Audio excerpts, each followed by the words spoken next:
Presiden Joko Widodo digugat ganti rugi 5.246 triliun rupiah oleh Habib Rizik Sihab dan kawan-kawan. Pengadilan Negeri Jakarta Pusat atau PN Jakpus bakal menggelar sidang perdana gugatan tersebut pada Selasa 8 Oktober 2024 besok. Berdasarkan informasi di laman Sistem Informasi Penelusuran Perkara Pengadilan Negeri Jakarta Pusat, sidang bakal dimulai sekira pukul 10.00 waktu Indonesia Barat, yakni dengan agenda pemeriksaan legal standing dari para pihak.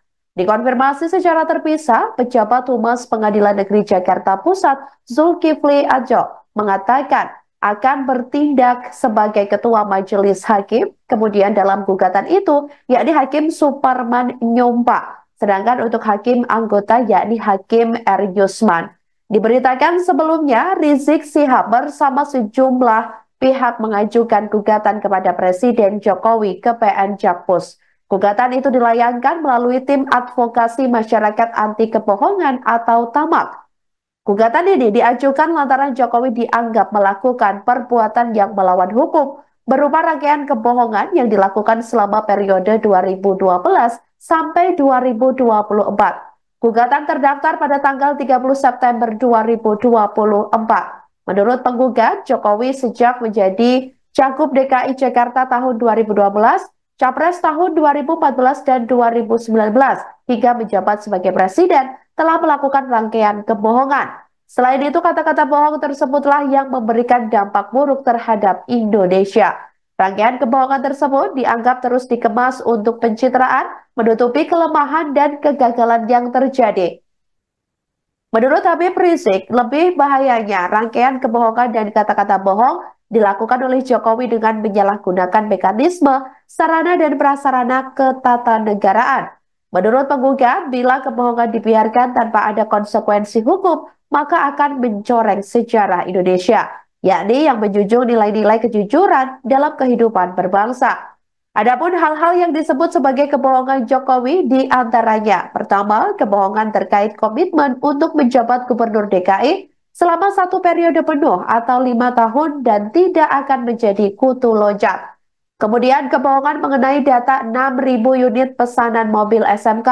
Selanjutnya, kebohongan untuk menolak dan tidak akan melakukan pinjaman luar negeri atau asing. Lalu kebohongan akan melakukan swasembada pangan. Kebohongan tidak akan menggunakan APBN untuk pembiayaan sejumlah infrastruktur seperti Kereta Cepat Indonesia-Cina atau KCIC. Serta kebohongan mengenai data uang 11.000 triliun yang ada di kantong Jokowi.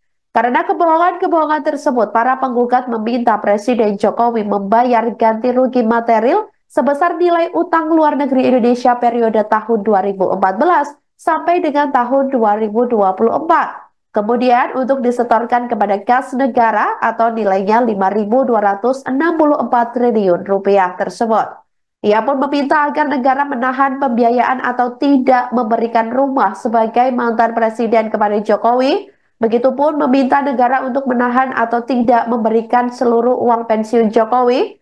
Merespon hal tersebut, staf khusus Presiden bidang hukum Dini Purwono meminta upaya hukum yang disediakan oleh konstitusi tidak digunakan secara semena-mena hanya untuk mencari sensasi maupun provokasi. Ia menuturkan sejatinya pengajuan upaya hukum merupakan hak bagi setiap warga negara. Namun menurutnya setiap upaya hukum harus dilakukan dengan serius dan bertanggung jawab. Dini juga menjelaskan masa pemerintahan Presiden Jokowi 10 tahun lamanya tidak lepas dari kelebihan dan kekurangan. Namun ia meminta masyarakat yang menilai sendiri terkait kinerja dan pengabdian Presiden Jokowi kepada masyarakat, bangsa, dan negara. Istana, dikatakan oleh Dini, tidak bisa memberikan tanggapan lebih jauh karena gugatan dilayangkan ke pengadilan negeri. Download Tribun X sekarang, menghadirkan lokal menjadi Indonesia.